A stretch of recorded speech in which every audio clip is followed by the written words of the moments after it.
I'm Michaela Govan and welcome to You Are What You Teach. Today on the sofa with me are two head teachers to discuss school trips and the importance that they carry in primary education. After a recent study has found that there's been a decline in school trips due to cost.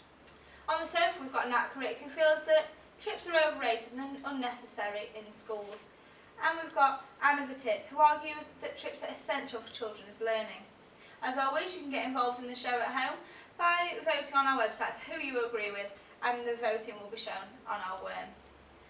So Nat, today it's been reported that the number of school trips is declining. Why do you think this is? It's cost. Schools are limited by the cost of trips and they end up putting unfair pressure on our parents to pay for them. Thanks Nat. So I think that a lot of parents are agreeing with you at the moment on our website. So Anna, why do you feel they're so important to our children? Well, for me the most important is about allowing less advantaged children to get the chance to go outside of school that they might not normally get. But research in 2010 said that the less advantaged pupils don't take up the opportunities anyway. But that's outdated because in 2011 the pupil premium was brought out to encourage these children to go on school trips. But pupil premium funding can be used however a school sees fit. Cost is the third biggest worry for teachers planning trips. Well, schools exist not only to provide economic useful skills in numeracy and literacy, but also to provide young men and women who appreciate arts and culture. There's too much time away from the curriculum. The same people that said that also said that we should be focusing on maths and English rather than cultural learning that can be done with parents. But school trips bring the curriculum alive. Ofsted state that they are cited examples of outstanding practice. But Ofsted is non-statutory, which means you don't have to follow it. So we can have experts come into the classroom as a different and creative way of teaching, and it's much cheaper. But think about the national curriculum, which is statutory, and the wide range of subjects. Think about, you could go to drama, music, all in one trip.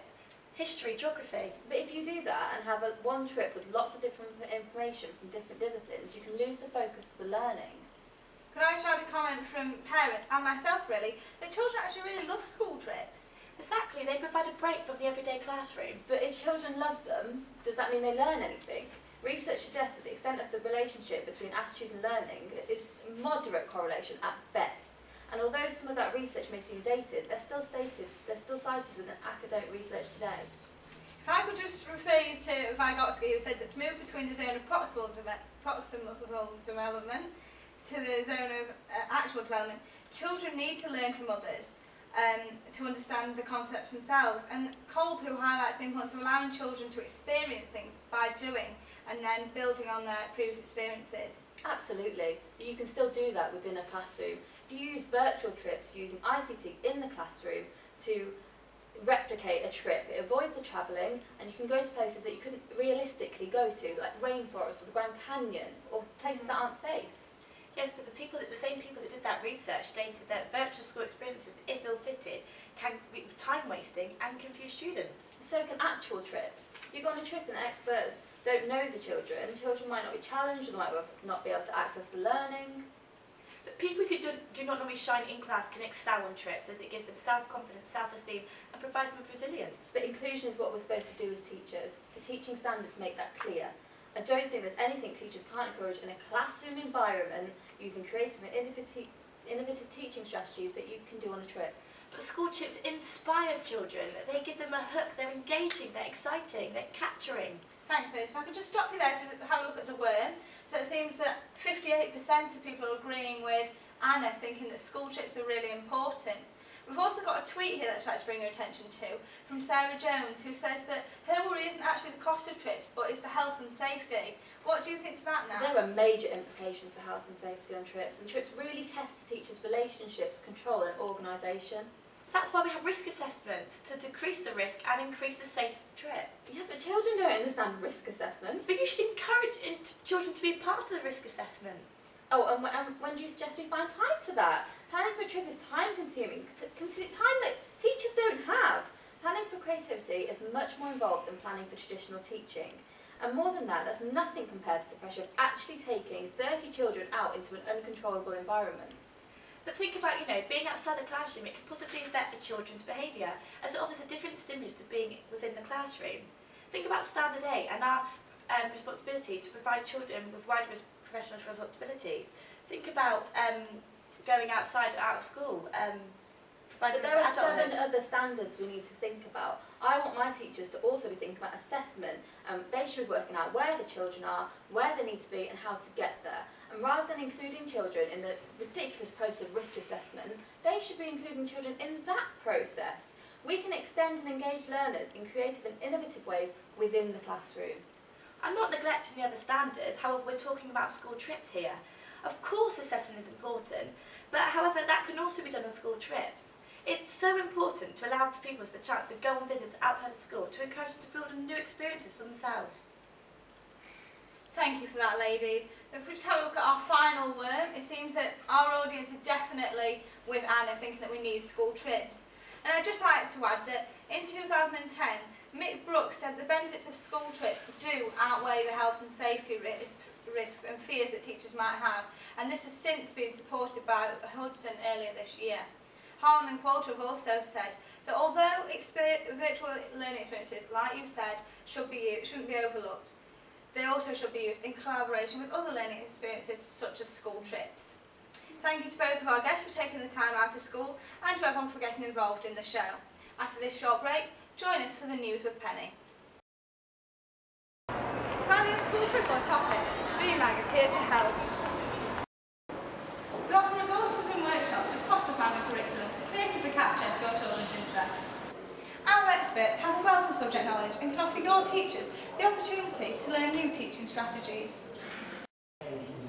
We're in the centre of Birmingham and are easily accessible by public transport. We offer great packages for schools. Check out our website for details. BMAG, bringing learning to life. Hello, this is You Are What You Teach News with Penny Godgy.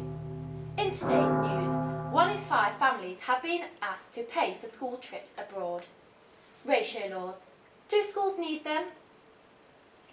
As many as 1 in 5 families have been asked by schools to pay for school trips abroad, costing over £1,000 per child, according to new research study carried out in 2014.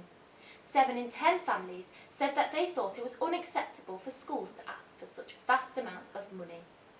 Fox suggests that overseas school trips are becoming more like package holidays and forgetting about the learning objectives.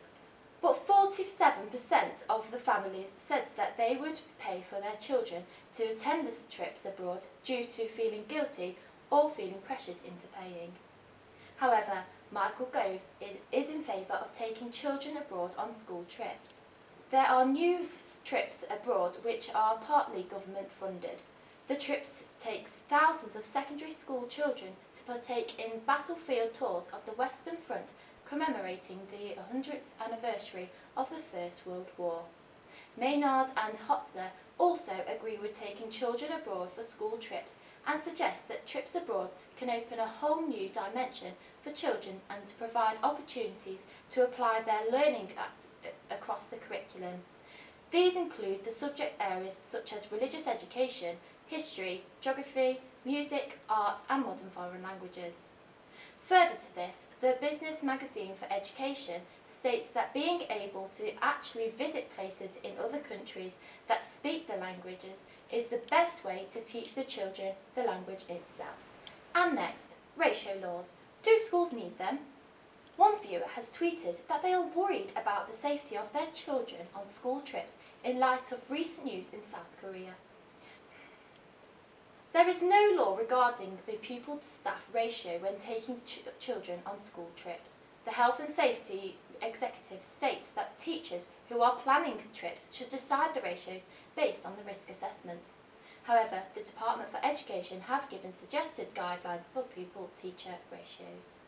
To ensure pupil safety, the Health and Safety at Work Act 1974 states the duties of teachers in and out of the school premises. Teachers have a duty of care which secures the health, safety and discipline of pupils during classroom and learning outside of the classroom activities. The teacher must abide by relevant school policies which are based upon the local education authority's policy. This should be reassuring for families at home when sending their children on school trips. Thank you for listening. Back to Michaela in the studio.